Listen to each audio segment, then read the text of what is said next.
Welcome to Brain Secrets in the Age of the Brain. Every few days, the science of brain function is uncovering more amazing informational bits about the human brain that I like to call Brain Secrets, and I love sharing them with you. It is the holiday season and one of my favorite times. Asia Hudson, assistant producer of Brain Secrets, along with videographer Grant Gilmore, traveled to San Francisco to ask shoppers and tourists alike, if you could ask a brain function specialist a question at this holiday season, what would it be? Let's see what they asked.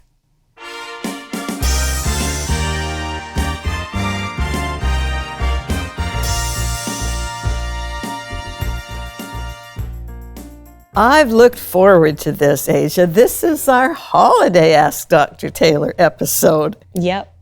And usually, I don't know where you are. You surprise me. Mm-hmm. But this time, you called me from your hotel overlooking Union Square, and I knew where you were. And that was really fun, because I think since, oh my goodness, the early 1970s, I've always been at Union Square during the holiday season to see the tree and the lights and everything. And I don't know if I'm going to get there this year, so you got there for me. I'm so happy we were able to take you there in spirit and basically go to your old stomping grounds to get some awesome questions. I'm really looking forward to that. Awesome. So before Grant rolls the tape, why don't we talk a little bit about what you and I like about the holiday season? Why don't you give me 3 things you like, and then I'll give you 3 things that I like. Okay, I like a game. So this is a good game. So I would have to say the first thing that I like is having an excuse to gift myself. I know that sounds a little selfish, but hear me out. Now wait a minute. There's healthy selfishness. Okay, I think that's what it is. I'm going to categorize it under healthy selfishness. Good. Because throughout the rest of the year, you know, my family, their birthdays are very spread out, and I like go crazy on their birthdays because I just love them so much. And for my birthday, I don't do anything for myself. So the holidays is just, it feels like a good time for me to be like, what about me? And then I satisfy that need within myself to buy stuff. And well, this year, I'll do something with and for you on your birthday if nobody does it for you. we can hang out. Good. Okay. And then I would probably have to say that once it gets to October, I count that as like where the holiday season starts, the months just roll right by. And now we have like a few weeks left until the new year, which I love, but it's also kind of crazy. And then my third thing is probably the food. I'll take an excuse to eat, and the holidays is like the perfect excuse to eat. Well, I'd have to put music first. I have a very musical family. I come from a musical family. And there's something about Christmas music. Maybe part of it is that you don't hear it all year. And I love some of the carols. And then it had to be the food for me, because my little French grandmother, probably not real healthy food, but oh my goodness, you couldn't stop eating it. And fortunately, I have a book of her recipes, so every Christmas I make something in her honor. One year, we even put a chair at the table for her and put her picture there, because she really held the family together. And then always time with friends, because that's the only thing that lasts. That's a solid list. I like that list. I could sit here and talk to you about this all the time, for a long time, because with our different ethnic backgrounds, there's different customs, there's all kinds of different things that happen at Christmas, and I love to talk about that. However, my guess would be that Grant is wondering when he's going to get to play the video, so probably we ought to let him do that. Okay. Grant, where are you with being ready to play the video? We got it all set up, ready to go for you. You always do. Thank you.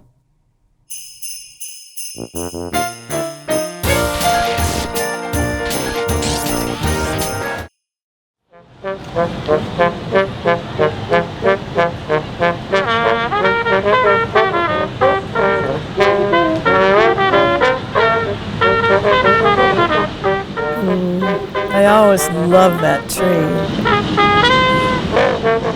And I've been skating on that skating rink.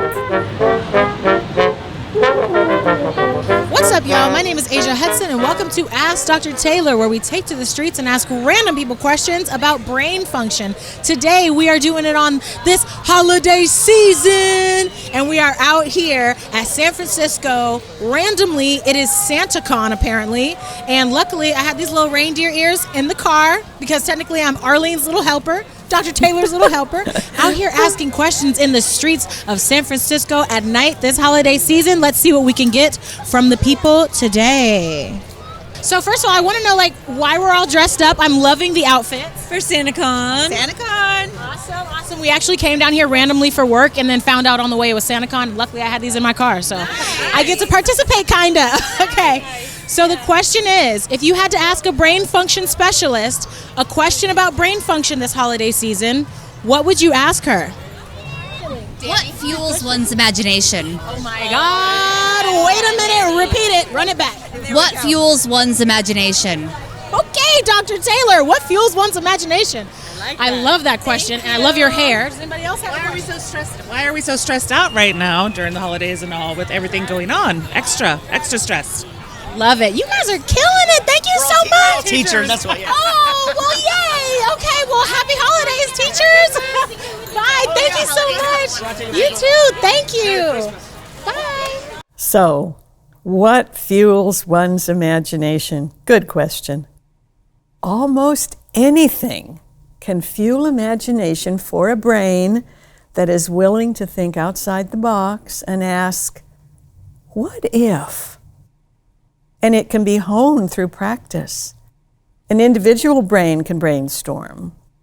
However, when two brains get together, each contributing ideas, discarding, combining, and refining them, amazing things can happen. Together, some ideas that others would have discarded out of hand can take on a life of their own and end up being both fun and rewarding. They can form the basis for invention, storytelling, fiction, writing, screenplays, songs, stage productions, videos, TikTok, and you name it. Every healthy, functional brain appears to have the ability to imagine. High stress levels, or an environment that says, won't work, the moment a new idea is suggested, shuts down imagination. As with many brain functions, imagination is heightened in some brains. It's jump-started by active mental picturing in your mind's eye, less by watching something another brain has already actively created. And why are we so stressed out right now during the holiday season? My brain's opinion is that stressed out during the holiday season involves unrealistic expectations for yourself and others, instead of calmly and rationally doing what works for you at a level that will not feel like you are straining. According to Dr. Al Siebert, there is no stress in any situation until the individual human feels strain. And this differs for every brain. The distress a person perceives is less the result of what actually exists objectively, and more about what the individual brain perceives is happening or is expecting to happen. During a holiday season, many feel that the demands upon them are overwhelming, far exceeding the personal and social resources they are able to mobilize, rather than structuring it so they have a manageable, enjoyable, and rewarding break from the regular workaday world. They dread it. Some get sick. For me, the holiday season is a time to give thanks, to savor favorite foods, to reminisce with the season's music, and share quality time with those I love. Hi, don't have any cash on me. If you ask a question, how much is the hat? $20. Oh no! You want to ask a question for free? Sure. You got a Balenciaga hat, and you're gonna charge me $20 for a Santa hat. Hospital, it's up for me. Why don't you sell the Balenciaga? If you could ask a brain function specialist a question about brain function this holiday season, what would you ask her? What's a brain function? What's a brain function? Oh, yeah, what is that? I don't know what that is. Oh, so like oh my God, how could I sleep better? Or what is food addiction? I like to sleep better because I don't sleep that good at night. Okay, so how could you sleep better at night? I don't know. Maybe selling your Balenciaga hat and giving the money to the children. But it's my Balenciaga hat. I feel that. Okay. I'm just giving you a hard time. Thank you so much. Thank you. Good grief. This guy looks jolly. I'm gonna take a picture of this vest guy. Let's ask vest guy. Can I ask you a quick question? Absolutely. You looked like a really good guy. I said to him, I was like, this guy looks jolly. He's got some holiday energy. Okay, so the question is, if you could ask a brain function specialist a question about brain function this holiday season, what would you ask her? You know, I'd ask about Parkinson's research. My dad has Parkinson's, and I understand it's like there's cutting edge research happening in that field. I'd love to know what it is. Awesome question. I'm sorry about your dad. That's okay. I'll give you a holiday hug. Okay. Okay, there All we right. go. Thank you so much. Happy holidays. Oh boy, I feel for him.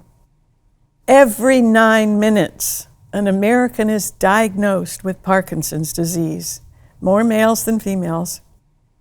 Symptoms usually occur when about 60% of the dopamine neurons are disabled in the substantia nigra, located near the top of the brain stem. New research is pointing to a waste clearing problem as the underlying cause. The uncontrolled waste hangs around and clumps together. Researchers now are trying to figure out why the brain's sanitation engineers have stopped collecting and disposing of brain waste. You may already know that Michael J. Fox Foundation, established in 2000, is now considered the largest nonprofit funder of Parkinson's disease research in the world. Congratulations. Hey, can I ask you all a quick question? Like what?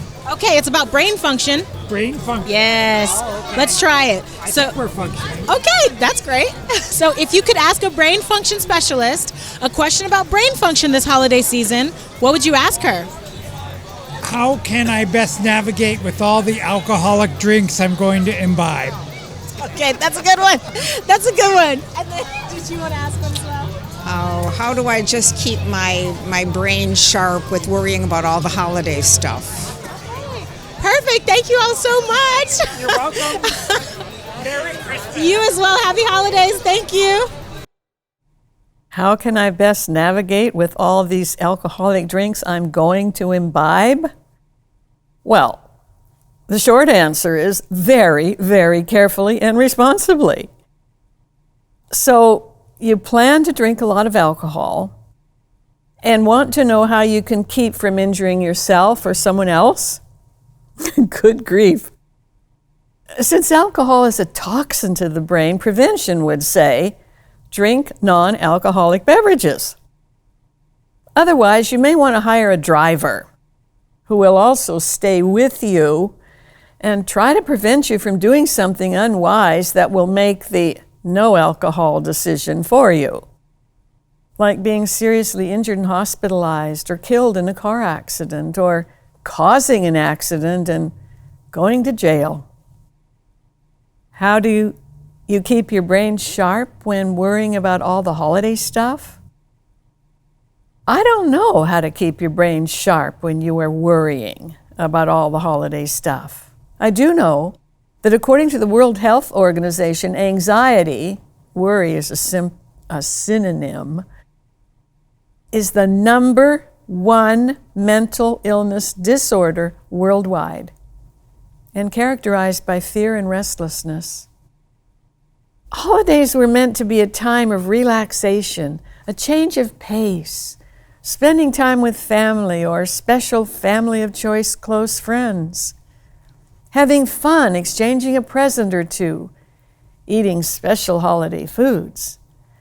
Instead, for some, it is turned into a frenetic and frantic race to meet an unrealistic set of expectations. I keep my brain sharp by simplifying all the holiday stuff. Hey, y'all, can I ask you a quick question? Okay. All right, right on. The question is, if you could ask a brain function specialist a question about brain function this holiday season, what would you ask her? When you get a song in your head and you can't get it out, what finally makes it go away? Ooh, that's a really good one. That's a great question. Is it just time or is it something else? That's a great question. Nice. And then Good question. the peer pressure. Oh, no. A brain function specialist, why do smells trigger memory so strongly? You guys are a dynamic duo here with the question. Yeah, okay. That was great. Thank you. I'm impressed with us. Asia's good I'm at also this. impressed. Thank you so much. Have a great night. When you get a song stuck in your head and you can't get it out, what finally makes it go away? Is it time or something else? Ah, yes. British researchers found that involuntary musical imagery, or earworms as it is termed, can be created by songs with easy-to-remember melodies, fast tempos, and repetition. How do you stop it? For some, singing or listening to the song until the very end and then immediately imagining or singing a very different song may do it. Talking works for some. So does solving puzzles such as Whirlyword. One researcher suggests chewing gum. That's because moving your mouth by chewing uses the same part of the brain as recalling short-term memories, and that can help to reduce the number of musical thoughts. Why do smells trigger memory so strongly? Probably due to brain anatomy. Odors are processed first by the olfactory bulb that starts in the nose and runs along the bottom of the brain. On that journey, besides connecting with the cortex, it passes close to the two amygdalae, little brain organs implicated in emotion and memory, and with the hippocampi, the brain's two search engines. Interestingly, sound and touch do not pass through these brain areas. You might like to know that music is second to smell in terms of the ability to create and trigger the recall of memories. We've been drinking all day. My God. How does alcohol affect memory? Okay, awesome. All day? Maybe just a little bit of a lot. Thank you so much, ladies. Have a great night. How does alcohol affect memory? Let's begin with the bottom line. Alcohol is toxic to the brain. With the first sip of alcohol, the brain begins to release dopamine, the feel-better chemical, in an attempt to compensate. Generally, toxins are considered bad news for the brain. Even a few beers or glasses of wine several times a week can impair memory. Initially, it primarily interferes with the ability to form new long-term memories, leaving short-term memory fairly intact. MRI studies have linked even moderate drinking, a total of 4 to 7 drinks per week, with brain shrinkage.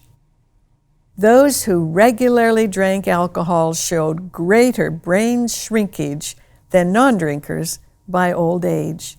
They also lost more of their language fluency, a measure of memory and thinking skills. As the amount of alcohol consumed increases, so does the magnitude of the memory impairments. Alcohol abuse can cause real damage, with the loss of short-term memory being one of the hallmarks. And that wraps it up for yet another episode of Ask Dr. Taylor. We took to the streets here of San Francisco, asked a bunch of amazing questions, got some very interesting but also amazing questions for you, Dr. Taylor. As I said before, the theme of the night continued to be alcohol. It is SantaCon, and I guess a lot of people just dress up like Santa, and I was happy to be your Good little helper job. out here in the streets getting questions for you. And we will see you in person. So we kind of got a custom going here that I always want to know, did you have a favorite question? So in this holiday season segment, did you have a favorite question? I always have a favorite question. My favorite question this time was asked by one of the little ladies that was at SantaCon, and she said, what fuels imagination? And it just kind of caught me off guard because normally when we're doing these things, I always expect a question about sleep. Deja vu is randomly becoming a popular question we get all the time. And then alcohol, which was the theme of the night. Can't believe it. Yeah, I was like, wow, all these little Santa helpers out here getting Spifflicated, There as it is. my aunt used to say. spifflicated. Spifflicated. Spifflicated. I know, it was hard for me to say when I was 3. So definitely the holiday season episode was my favorite, and that imagination question was my favorite out of all of them. Well, I understand we have some more questions that we didn't get to today. So I'm really looking forward to maybe we can put together perhaps a New Year's episode using those. I don't want to waste any questions. Okay, we won't. I like all the questions. So thanks again for being on this side of the camera.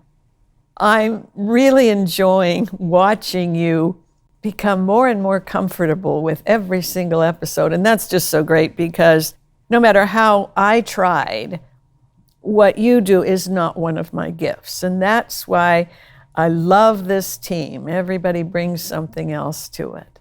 So thanks again, Asia. Of course, thank you. And thank you, our viewers, for watching. From Asia, Grant, Michael, the entire production team, our sponsors, and me. Please have a healthy, happy, and wonderful holiday season, and we look forward to seeing you again in the new year.